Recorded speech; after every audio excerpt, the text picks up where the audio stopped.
इस कहानी की शुरुआत होती है जोनाथन नाम के एक आदमी को दिखाते हुए, जो कि एक शॉप पर काम किया करता था। जोनाथन बहुत ही ज्यादा शर्मिला टाइप का होता है, इसीलिए वो ज्यादा किसी से बातें नहीं करता। अब यहाँ अचानक जोनाथन ने नोटिस किया कि शॉप के बाहर एक बूढ़ा आदमी उसे बुला रहा है, पर वो बूढ़ा आदमी बहुत ही ज्यादा अजीब था, इसीलिए जोनाथन ने उसे इग्नोर कर दिया। जोनाथन तो अपने माँ बाप को छोड़कर अकेला इस शहर में रहा करता था, क्योंकि उसे पैसे कमाने के लिए अपना गाँव छोड़कर यहाँ आना पड़ा। जोनाथन के पूरे दिन का रूटीन सेम ही रहता।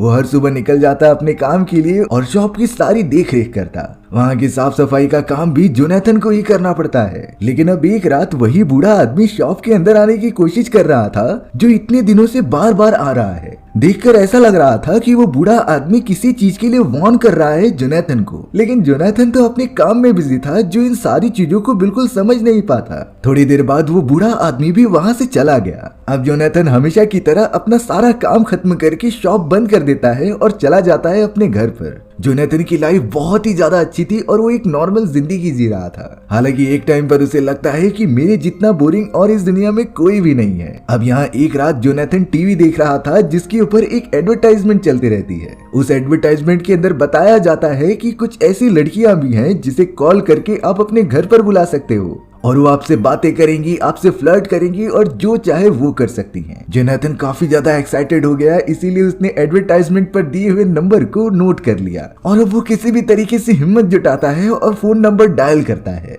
दूसरे एंड से डीना नाम की एक लेडी ने कॉल उठाया, जो कि उससे पूछ रही थी कि आपको क्या कराना है और आपका एड्रेस क्या है। डीना ने अपनी प्राइसिंग बताई, जिससे कि जोनाथन एक्सेप्ट कर लेता है और अब जोनाथन की डील फिक्स हो गई थी, क्योंकि डीना नाम की वो लेडी कल उसके घर पर आने वाली है वन नाइट स्टैंड के लिए। जोनाथन तो अगले दिन बहुत ही ज्यादा खुश रहता है और अब प्रॉपर एड्रेस देने के बाद जोनाथन उस डीना नाम की लेडी को पिकअप भी कर लेता है। दोनों रास्ते में काफी बातें करते हुए एक रेस्टोरेंट के अंदर चले जाते हैं, जहां अब जोनाथन डीना से काफी ज्यादा शर्मा रहा था, क्योंकि वो पहले से ही बहुत ही ज्यादा इंट्रोवर्ट है। अब यहाँ डिनर करने के बाद जोनाथन डीना को लेकर अपने घर पर आ जाता है। डीना बहुत ही ज्यादा खूबसूरत थी, इसीलिए जोनाथन उसका बैठकर ड्राइंग बनाने लगा। लेकिन कुछ समय बाद डीना खड़ी हो जाती है और जोनाथन के पास जाकर फ्लर्ट करने लगती है। वो तो जोनाथन के काफी ज्यादा क्लोज आ गई थी, जो यहाँ पर वो करने आया होता है। दोनों रात भर काफी मजे करते हैं। अब यहाँ सुबह होने के बाद जोनाथन जब उठता है, तब वो अपने बेड पर डीना को नहीं पा रहा था, यानी कि डीना सुबह होने से पहले ही कहीं चली गई होती है। पर तभी अचानक जोनाथन को अपने बॉडी में खुजली होने लगती है। उसके बॉडी के लोअर रीजन पर रैशेस हो गए थे, जो अजीब तरीके के दिखाई दे रहे होते हैं। इसीलिए जोनाथन जब अपने काम पर वापस आया, तब वो अपने शॉप के मालिक को ये सारी चीजें बता रहा होता है। उसने तो ये तक बता दिया कि मैंने एक लड़की को हायर किया था वन नाइट स्टैंड के लिए, जिसके बाद से ही ये सारी चीजें हो रही हैं। दरअसल उस रात के बाद जोनाथन की बॉडी के ऊपर अजीब तरीके की इन्फेक्शन होने लगे थे, जो धीरे धीरे उसकी पूरी बॉडी पर फैलते जा रहे होते हैं। इन्हीं रीजंस की वजह से जोनाथन काफी ज्यादा परेशान हो चुका था। जोनाथन अपने बॉस के कहने पर सीधा चला आता है हॉस्पिटल में चेकअप कराने के लिए। डॉक्टर जब जोनाथन की बॉडी देखते हैं, तो उसकी पूरी स्किन इन्फेक्टेड हो चुकी थी, लेकिन उन्होंने इस तरीके का इन्फेक्शन आज तक नहीं देखा था। इसीलिए वो स्किन का एक छोटा सा सैंपल लेते हैं और उसे टेस्ट करने के लिए लेबोरेटरी में भेज देते हैं। डॉक्टर ने जोनाथन को बताया कि तुम्हारे रिजल्ट आने के लिए 2 दिन लगेंगे, इसीलिए तुम तब तक इस इन्फेक्शन के ऊपर पेस्ट लगाओ। सारे मेडिसिन देने के बाद जोनाथन वहाँ से निकल आता है, लेकिन वो बहुत ही ज्यादा टेंशन में था, क्योंकि ये चीजें कल रात से ही क्यों हो रही थी। जोनाथन तो अब डायरेक्टली डीना को कॉल लगाता है, क्योंकि उससे बात करनी थी। लेकिन यहाँ पर डीना का नंबर पूरी तरीके से बंद आता है और अब तो जोनाथन और भी ज्यादा घबरा गया था। उसे ऐसा लग रहा होता है कि अगर उसने इन्फेक्शन का इलाज सही समय पर नहीं किया, तो वो पूरी बॉडी में फैल जाएगा। उसके साथ हो भी यही रहा था। इसीलिए अब वो डीना का पता लगाने के लिए उसी जगह पर चला जाता है, जहाँ पर उसने डीना को पिक किया था। जोनाथन को लग रहा होता है कि वो पीछे वाला घर डीना का ही है, इसीलिए वो तुरंत ही घर के पास चला गया और दरवाजा खटखटाने लगा। पर उसके अंदर से डीना नहीं, बल्कि एक अनजान आदमी बाहर निकलता है, जो कह रहा था कि यहाँ डीना नाम की कोई लड़की नहीं रहती। तब जाकर जोनाथन थोड़ा सा शॉक हो जाता है, क्योंकि उसने इसी घर से डीना को पिक किया था। आखिरकार एक रात में ही ये घर कैसे चेंज हो सकता है। तब जाकर उस घर के मालिक ने कहा कि मैं तो यहाँ पर कई साल से रह रहा हूँ, इसीलिए बार बार उस आदमी के मना करने के बावजूद भी वो अंदर घुसकर देख रहा होता है। घर के अंदर तो ब्लैक कोट पहने कुछ अजीब तरीके के लोग बैठे हुए थे, जो जोनाथन को घूरने लगे। तभी जोनाथन वहां से तुरंत ही भाग जाता है। उसे अब नहीं समझ रहा था कि आखिर वो कैसे कांटेक्ट करे डीना से। हालांकि वो एक बार फिर से कॉल करता है और लकीली इस बार कॉल लग गया था, लेकिन वो नंबर कोई अनजान आदमी उठाता है जो कह रहा था कि ये डीना नहीं बल्कि दूसरा नंबर है और आज के बाद तुम रॉन्ग नंबर वाले इधर पे कॉल मत करना। जोनाथन फिर से बहुत ही ज्यादा दुखी हो गया। अब यहाँ काफी ज्यादा सोचने के बाद जोनाथन डिसाइड करता है कि वो उस जगह से डीना को ढूंढना स्टार्ट करेगा जहाँ पर वो पहली बार मिले थे, यानी कि उस रेस्टोरेंट के अंदर जिसके अंदर एक दिन पहले वो और डीना बैठकर खाना खा रहे थे। जोनाथन जल्द से जल्द उसी होटल के रेस्टोरेंट में चले गया था और इस वक्त वहाँ पर कोई भी नहीं आया होता सिवाय एक लेडी के। जोनाथन देखता है कि पास ही में बैठी हुई एक लेडी लगातार उसे घूर रही है और वो पता नहीं क्यों किसी रीजंस की वजह से उसे देखते ही जा रही थी। जोनाथन भी इस सिचुएशन में काफी ज्यादा ऑकवर्ड फील कर रहा होता है। तभी अचानक जोनाथन को उसके बॉस का कॉल आता है जो उसे बता रहा था कि तुम्हारी जान खतरे में है, इसीलिए तुम जल्द से जल्द मेरे घर पर आ जाओ। जोनाथन को कुछ नहीं समझ रहा था, इसीलिए वो तुरंत ही वहाँ से निकल गया और अपने बॉस के घर की तरफ जाने लगा। वो जल्द से जल्द अपने बॉस के घर पर पहुंच जाता है, पर वहाँ की सारी लाइट्स अपने आप ही बंद हो गई थी। जोनाथन को लगने लगा कि शायद उसका बॉस उसके साथ प्रैंक करने की कोशिश कर रहा है, इसीलिए वो जल्द से जल्द घर के अंदर चला गया। वो तो जोर जोर से अपने बॉस को आवाज लगा रहा था, इसीलिए अब अंदर से एक और आवाज आती है कि तुम जल्द से जल्द अंदर आ जाओ। जोनाथन भी धीरे धीरे अपने बॉस के पास जा ही रहा था, तभी अचानक पीछे से कोई अनजान चीज हमला कर देती है। जोनाथन को तो बिल्कुल भी नहीं समझ रहा था कि आखिर ये अनजान आदमी कौन है, लेकिन थोड़ी ही देर में उस जगह पर पुलिस ऑफिसर्स आ जाते हैं जिन्होंने अब जोनाथन को रंगे हाथों पकड़ लिया था। वो जोनाथन को पकड़कर इसीलिए लेकर जा रहे होते हैं क्योंकि उन्हें खबर मिली थी कि जोनाथन अपने बॉस के घर पर हमला करने के लिए आया है। जोनाथन को जल्द से जल्द पूछताछ के लिए एक चैम्बर में लेकर आया जाता है जहाँ पर वो डॉक्टर भी आ चुका था जिसने कि जोनाथन की इन्फेक्शन का चेकअप किया था। वो डॉक्टर बताता है कि तुम्हारे इन्फेक्शन से हमें कुछ ज्यादा इन्फॉर्मेशन तो नहीं मिली है, ये बाकी की तरह नॉर्मल इन्फेक्शन है। उस डॉक्टर ने तो अब जोनाथन से पूछने की कोशिश की कि आखिर उसने अपने बॉस पर हमला क्यों किया। हालांकि जोनाथन इस बात से इनकार करता रहता है, लेकिन अब डॉक्टर ने उसे फोटोज दिखाई जिसमें कि बॉस पूरी तरीके से घायल पड़ा हुआ था। अब वो कोई रिस्पॉन्स नहीं दे रहा था, इसीलिए जोनाथन की मॉम एंड डैड को बुला लिया जाता है जिनके सामने जोनाथन का बॉस मौजूद था जिसकी हालत काफी खराब हो चुकी थी। बॉस तो लगातार यही कहता है कि जोनाथन मेरे घर पर आया और उसने मुझ पर हमला करना स्टार्ट कर दिया और मेरी हालत सिर्फ उसकी वजह से हुई है। लेकिन जोनाथन तो अपने मॉम एंड डैड को बताने की कोशिश करता है कि मैं ऐसा बिल्कुल नहीं कर सकता और मुझे तो उल्टा बॉस ने ही कॉल करके अपने घर पर बुलाया था। बॉस तुरंत ही इस बात से मना कर देता है क्योंकि उसने कोई कॉल नहीं किया था। पर अब सबसे बड़ा सवाल होता है कि कॉल किया किसने। ये बात तभी तो क्लियर नहीं हो पाती, लेकिन जोनाथन के मॉम एंड डैड उस पर काफी शक करने लगे थे। उन्हें लगने लगा कि लगातार काम करने की वजह से जोनाथन का दिमाग खराब हो चुका है, इसीलिए वो उसे डॉक्टर के पास ट्रीटमेंट कराने के लिए लेकर जाने का डिसाइड करते हैं। यहाँ जोनाथन के बॉडी पर जो इन्फेक्शन लगा हुआ था वो धीरे धीरे पूरी बॉडी में फैलता जाता है और अब तो जोनाथन को काफी अजीब तरीके के विजन्स आने लगते हैं। ये विजन्स एकदम अनआइडेंटिफाइड थे, वो समझ नहीं पाता कि किस चीज को किससे रिलेट किया जाए और अब इन्हीं सारी चीजों की वजह से जोनाथन की हालात खराब हो जाते हैं। उसे तो वॉमिटिंग भी होने लगी थी और वो वहीं पर बेहोश हो गया। अब यहाँ जोनाथन को जो इन्फेक्शन हुआ होता है वो उसके हाथ, पैरों और पूरी बॉडी पर होने लगा था। सारे डॉक्टर्स भी नहीं समझ पा रहे होते कि आखिर इसे ठीक कैसे किया जाए, इसीलिए अब जोनाथन के मॉम एंड डैड ने डिसाइड किया कि वो उसका जल्द से जल्द इलाज कराएंगे और जोनाथन को अपने घर पर लेकर जाएंगे। वो जोनाथन को कह रहे थे कि जब तक तुम ठीक नहीं हो जाते तब तक तुम हमारे साथ रहोगे। उसे अपने अपार्टमेंट में वापस जाना होता है। हालांकि वो अपने मॉम एंड डैड के घर पर तो आ गया, लेकिन उसे कुछ अजीब तरीके के विजन्स आ रहे होते हैं जो पहले भी आ रहे थे। साथ ही साथ जोनाथन को ऐसा भी लगता है कि उसके आसपास कोई नजर रख रहा है और कोई अजीब तरीके का साया यहाँ से वहाँ गुजर रहा था। जोनाथन तो उसे पकड़ने के लिए तुरंत ही बाहर निकलता है और अजीब तरीके से चिल्लाने लगता है। तभी जोनाथन के डैड और उसकी मॉम वहाँ पर आकर उसे गोलियां खिला रहे थे जिससे कि जोनाथन सो जाए, पर जोनाथन ये दवाइयां बिल्कुल भी नहीं खाता। जोनाथन को लग रहा था कि उसके पेरेंट्स भी उससे कुछ छुपा रहे हैं जो उसे बहुत ही बड़ी मुश्किल में डाल रहा था। इसीलिए अब जोनाथन काफी ज्यादा गुस्सा होकर अपने फादर को ही मारने लगता है और अब वो तुरंत ही वहां से निकलकर खिड़की के रास्ते से कूद गया था। जोनाथन के डैड उसकी बहुत ही ज्यादा फिक्र करते हैं, इसीलिए वो उसके पीछे पीछे तो जा रहे थे, लेकिन जोनाथन तो फॉरेस्ट के बीच वाले रास्ते पर आकर तुरंत ही बेहोश हो जाता है। पूरी रात उसने कैसे गुजारी उसे बिल्कुल भी अंदाजा नहीं होता।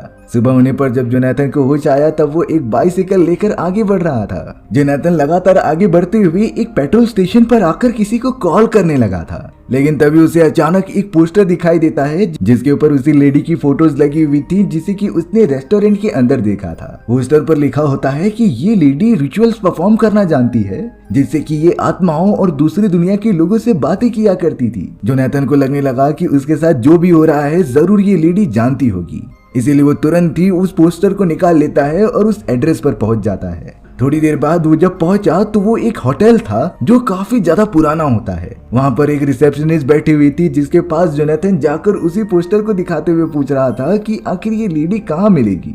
जोनाथन ने तो उसे सारी प्रॉब्लम्स बता दी कि उसके बॉडी पर किस तरीके से इन्फेक्शंस हो रहे हैं और उसे जल्द से जल्द मदद की जरूरत है। इसीलिए वो रिसेप्शनिस्ट अजीब तरीके का बैग देती है जिसमें कि रिचुअल के सामान मौजूद थे और अब उसने उसी लेडी के बारे में बता दिया था जो शायद जोनाथन की मदद कर सकती है। जोनाथन ने रिसेप्शनिस्ट को कुछ पैसे दिए लेकिन पैसे कम पड़ रहे थे, इसीलिए उसे अपनी घड़ी भी उतार कर देनी पड़ी। उस रिसेप्शनिस्ट ने कहा कि शायद वही एक आखिरी लेडी है जो तुम्हारी मदद कर सकती है। इसीलिए अब जोनाथन अपनी आखिरी होप लेकर उस जगह पर जाने लगा जहाँ पर वो रिचुअल वाली लेडी रहती थी।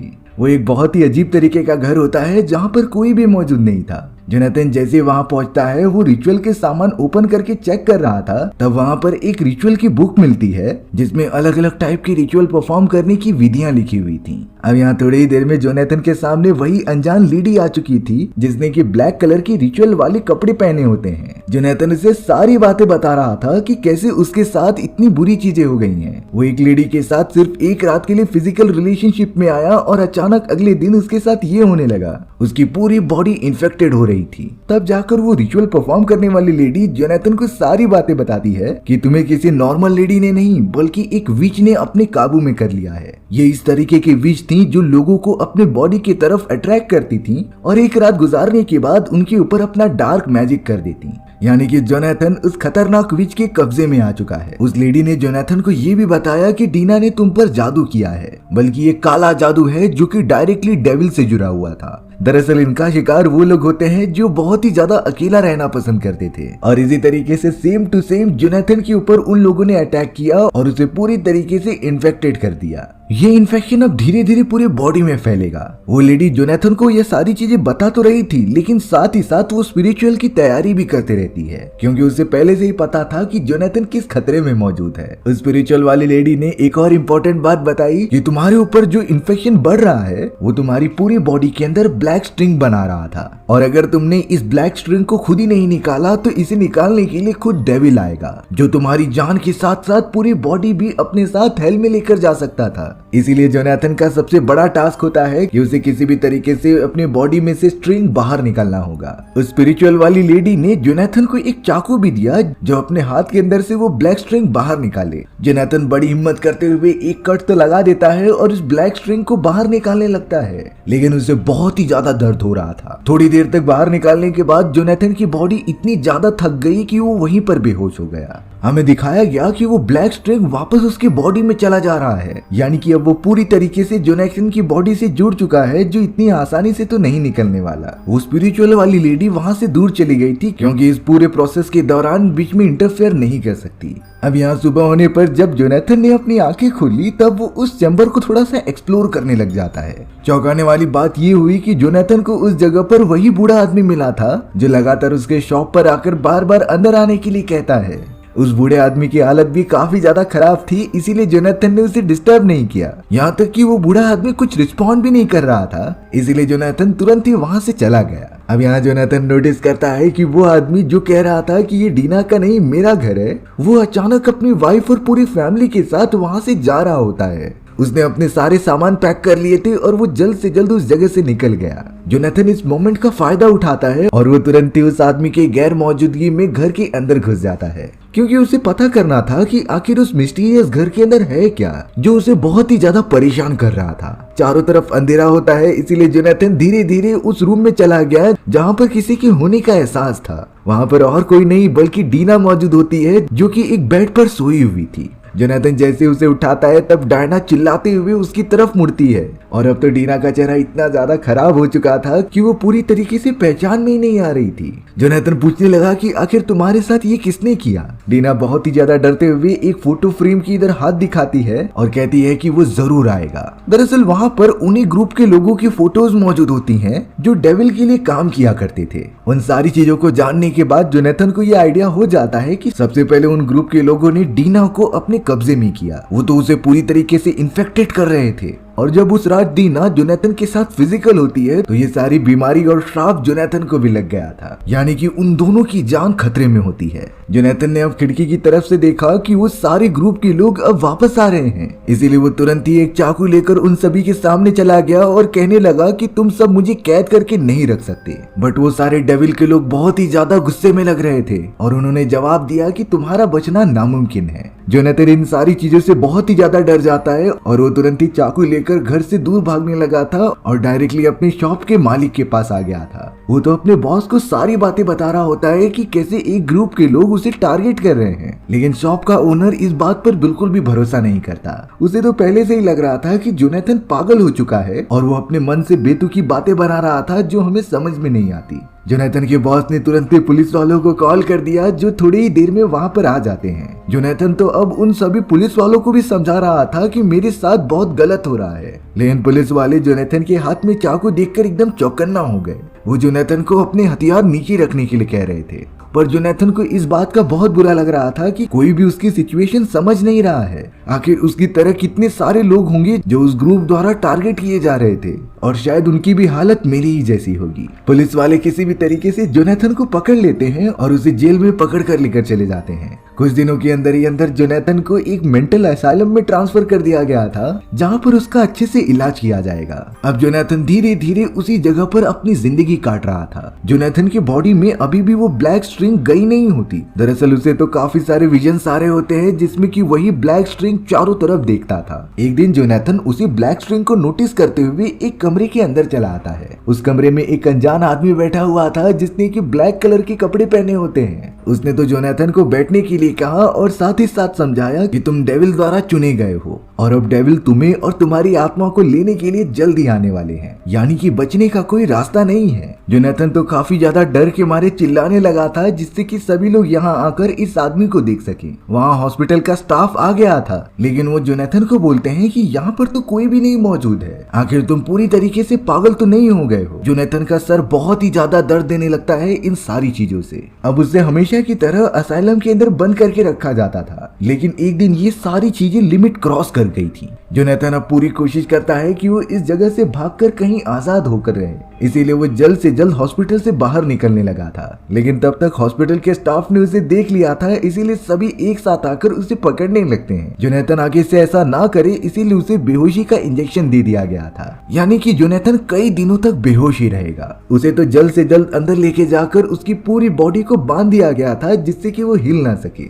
जोनाथन मजबूर हो चुका था क्योंकि उसे पता था कि डेविल उसे लेने आएगा, लेकिन फिर भी वो ये बातें किसी को बता नहीं पा रहा था। अब हम दीवारों के बीच में देखते हैं कि कोई ब्लैक कलर की चीज बाहर निकल रही है। ये और कोई नहीं बल्कि वो खतरनाक डेविल था जो जोनाथन की बॉडी में से ब्लैक स्ट्रिंग निकालने के लिए आया है। डेविल का रूप तो बहुत ही ज्यादा खतरनाक होता है, जो किसी क्रिएचर जैसा दिख रहा था और अब वो डायरेक्टली जोनाथन की बॉडी पर बैठ गया जो उसके पेट में हाथ डालकर ब्लैक स्ट्रिंग को बाहर निकालने लगता है। जोनाथन के लिए ये किसी डरावने सपने जैसा था जिसमें कि वो कुछ भी कर नहीं पाता और उसकी पूरी बॉडी लॉक होती है। वो तो चाहकर भी चिल्ला नहीं पा रहा था। डेविल के उस रूप ने जल्द से जल्द उसकी बॉडी से पूरा ब्लैक स्ट्रिंग निकाल लिया जिससे कि जोनाथन तड़पता हुआ वहीं अपना दम तोड़ देता है। डेविल भी पूरी ब्लैक स्ट्रिंग निकालकर वहां से गायब हो गया। अगले दिन जब एक नर्स वहां पर आती है तब उसने जोनाथन को मरा हुआ देखा और वो तो काफी ज्यादा चिल्लाने लगी थी क्योंकि जोनाथन की बॉडी काफी बुरे कंडीशन में थी। जल्द से जल्द वहां पर बाकी सारे स्टाफ आ जाते हैं। जोनाथन के हाथ में वही चाकू मौजूद था जिसे कि वो रिचुअल वाली लेडी ने दिया होता है, पर अब काफी ज्यादा देर हो चुकी थी। उसने ये बाकी लोगों को बताने की कोशिश तो की होती है, लेकिन कोई भी इन बेकार की बातों पर भरोसा नहीं कर रहा था। रिजल्ट ये हुआ कि जोनाथन को अपनी लाइफ से हाथ धोना पड़ा।